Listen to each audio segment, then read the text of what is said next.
নমস্কার বন্ধুরা, বহু প্রতীক্ষিত ফিনান্স ডিপার্টমেন্টের ডিএ এরিয়ার সংক্রান্ত নোটিফিকেশন প্রকাশ্যে চলে এসেছে।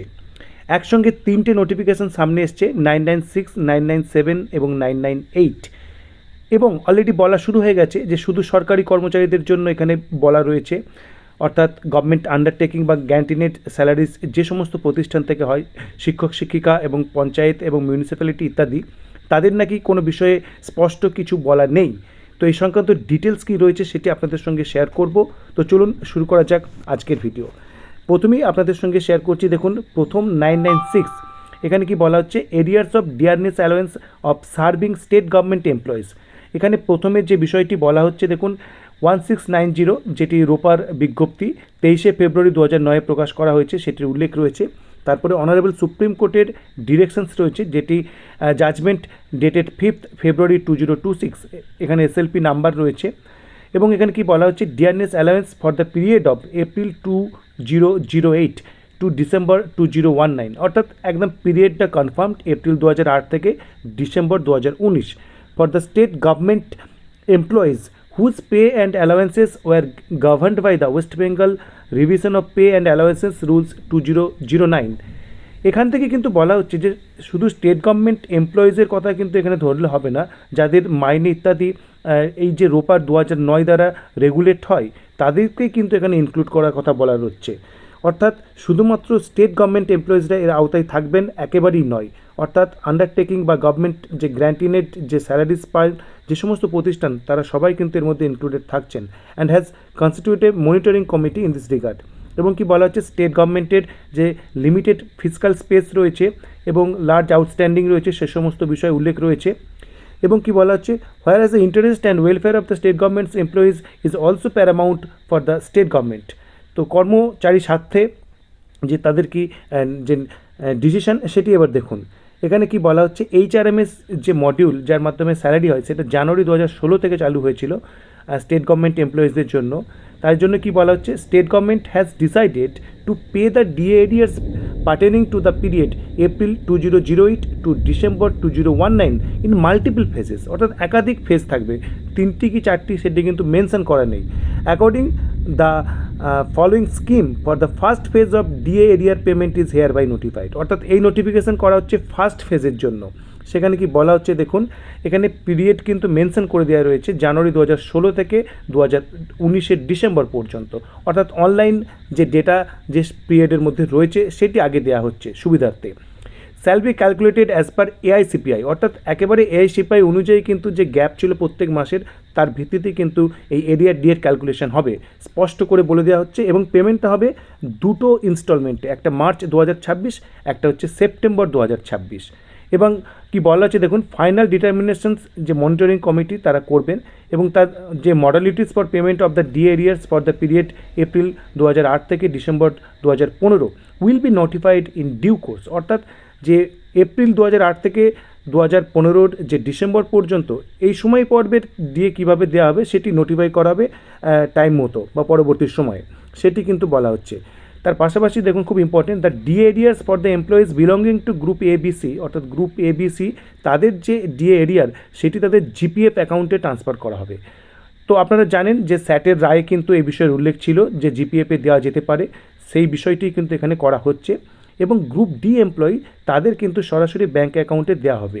এবং কি বলা হচ্ছে, 2 বছরের একটা লক পিরিয়ড থাকবে যে not be reckoned for the purpose of calculating admissible advances, অর্থাৎ এই যে ক্যালকুলেশন যে ঠিক কত পাওনা এ সমস্ত কিছু করার জন্য 2 বছর পর্যন্ত কিন্তু এই টাকা কিন্তু উইথড্র করা যাবে না, 24 মান্থস। কিন্তু কিছু এক্সেপশনস রয়েছে, দেখুন যেমন হচ্ছে সুপার অ্যানুয়েশনস, রিটায়ারমেন্ট, ডেথ, রেজিগনেশন, এই সমস্ত ঘটনা যদি ঘটে যায় তাহলে সেক্ষেত্রে কিন্তু তোলা যাবে। এবং পরবর্তীকে বিষয়ে দেখুন, the arrear DA bill submitted by the respective DDO to the treasury may be processed by the treasury in anticipations of allotment, অর্থাৎ ট্রেজারিতে কিন্তু বিল সাবমিট করতে হবে, এরিয়ার বিল। এবং খুব ইম্পর্টেন্ট দেখুন পরের পয়েন্টে, technical updates are being incorporated in HRMS for drawing and disbursing officers DDOs to this arrear bills. অর্থাৎ টেকনিক্যাল ব্যাপার স্যাপার কিন্তু আপডেট হয়ে গেছে HRMS পোর্টালে। আপনারা নিশ্চয়ই শুনেছেন কিছুদিন আগে সার্ভিস বুক আপডেটের একটি নোটিফিকেশান আমরা পেয়েছিলাম HRMS পোর্টালে, অর্থাৎ যারা সরাসরি সরকারি কর্মচারী তাদের যে পোর্টাল। তো তার পাশাপাশি এখানে দ্য এসওপি যে স্ট্যান্ডার্ড অপারেটিং প্রসিডিওর যেটা রয়েছে সেটিও কিন্তু বিং ইস্যুড সেপারেটলি, অর্থাৎ সেটি কিন্তু ইস্যু করা হয়ে গেছে। তো এটি গেল একেবারে সরকারি কর্মচারী তাদের জন্য। 98 যে মেমো নাম্বার সেটির ডিটেলস আপনাদের সঙ্গে শেয়ার করব, যেখানে কি বলা আছে সাবজেক্ট দেখুন, arrears of dearness allowance oblique dear for pensioners of grant in aid institutions for the period of April 2008 থেকে 2019। এবং এখানে বিভিন্ন প্রতিষ্ঠানগুলির উল্লেখ করা রয়েছে যারা এর আন্ডারে পড়ছে। যেটি মূল বিষয় দেখুন, as the details of such employees and pensioners of such institutions are with the respective administrative departments and or entities under the administrative control, such authenticated details of pay and allowances oblique pensions of each employee oblique pensioners of grantinate institutions for the period from January 2016 to December 2019 may be compiled at the earliest by the respective administrative department including. অর্থাৎ এই পর্যন্ত যেটি বলা হচ্ছে দেখুন, যেহেতু এইখানে বিভিন্ন যে ডিটেলস রয়েছে, সে স্কুল এডুকেশন ডিপার্টমেন্ট হতে পারে অ্যাডমিনিস্ট্রেটিভে, অথবা পঞ্চায়েত হতে পারে এবং মিউনিসিপ্যালিটি হতে পারে, তাদের ডিটেলসটা সেই সমস্ত রেসপেক্টিভ অ্যাডমিনিস্ট্রেটিভ ডিপার্টমেন্টের কাছে রয়েছে। সেই যে এমপ্লয়িদের ডিটেলস সেটি কিন্তু কম্পাইল করা যেতে পারে আর্লিয়েস্ট, দেখুন কী বলা আছে, at the earliest by that respective department. অর্থাৎ মনে রাখতে হবে এই ডিপার্টমেন্টগুলির যে স্যালারি সেগুলো কিন্তু অনলাইন পোর্টালের মাধ্যমে হয়, সেজন্য কিন্তু জানুয়ারি 2016 থেকে ডিসেম্বর 2019 পর্যন্ত বলা হচ্ছে। অর্থাৎ কোনো রকম নেগেটিভিটির জায়গা নেই, এবং আর্লিয়েস্টের মাধ্যমে কিন্তু এই ডিপার্টমেন্ট থেকেও কিন্তু এই তথ্য পাঠানো খুবই সম্ভব এবং খুবই একটা রিজনেবল ব্যাপার বলেই মনে হয়। তো সেক্ষেত্রে লাস্টে কী বলা হচ্ছে, including the details of dearness allowance and dearness relief actually granted to them in each month.